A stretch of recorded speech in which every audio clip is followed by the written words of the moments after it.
Rick, you coached at Benedictine, Villa Angela, St. Joe's, Mayfield. You had a lot of success. You paid your dues, as they would say.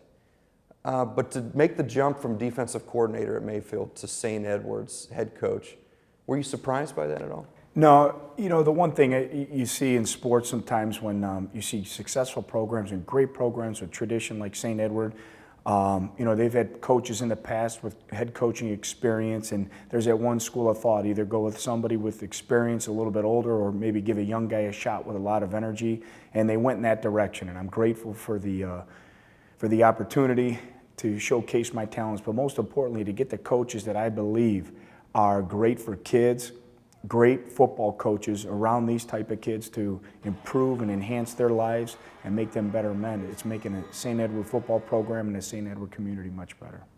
Was there one big drastic change that you made to take this team from 4-6 to where you are now?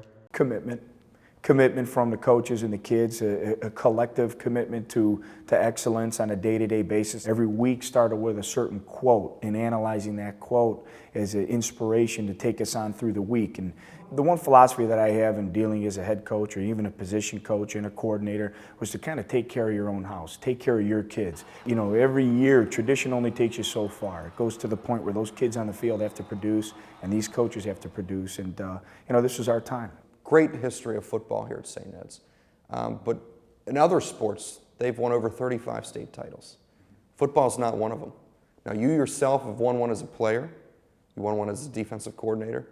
What would it be like to win one as a coach and hang the first banner here at St. Ed's for football? I think it would be very special for these seniors. The seniors were the ones that really bought into this coaching staff and really bought into St. Edward football. Again, we had to reestablish ourselves. It would go a long ways for them to kind of be that class that put St. Edward football where we've always wanted to be. Everybody would relish in that. What do you think your best attribute is as a head coach? Boy, I don't know. I think that's always a work in progress. The one thing that I try to do, I try to stay organized, get everybody on the same page and bring that energy.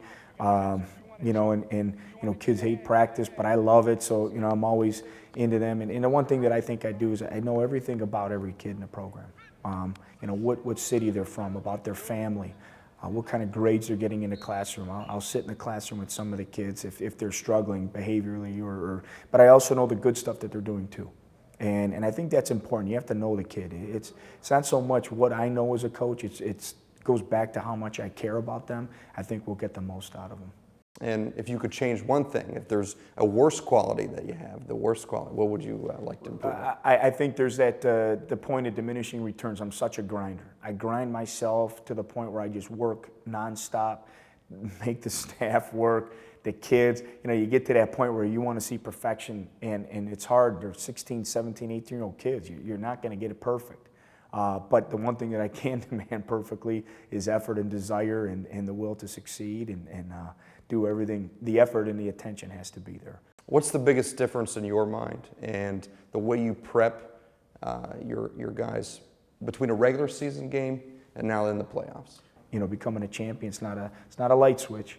You have to have a continual focus and effort and drive to be a champion. So for us, it's just, the playoffs, it's that heightened expectation of this could be your last game for a senior. This could be the last time that they have a Monday preparation meeting, or that they're in practice with their friends or being around these coaches and wearing the green and gold. So there is a certain significance there, and a focus has to be extremely heightened, and your energy level has to be up, and you can't afford to have a bad series or a bad practice, or it could be over. On the field, what do you think your team's biggest strength is? The togetherness, the bond. There's cement, and we always talk about being bonded and cemented, that nothing can penetrate us. But every week we see something different. Their ability to adapt and be a cemented, bonded group has been able to carry over. If you could take one thing that you know from winning a state title as a player, winning a state title as a defensive coordinator, to tell your kids one thing that can help them reach that same goal this year, what would it be? Boy, the one thing that I think you have to understand is you got to make it happen. I mean, whether it's a series, whether it's a practice, the preparation, last play, 4th and 1, and the game's on the line, you got to make it happen. You've done everything to that point. You're in the playoffs.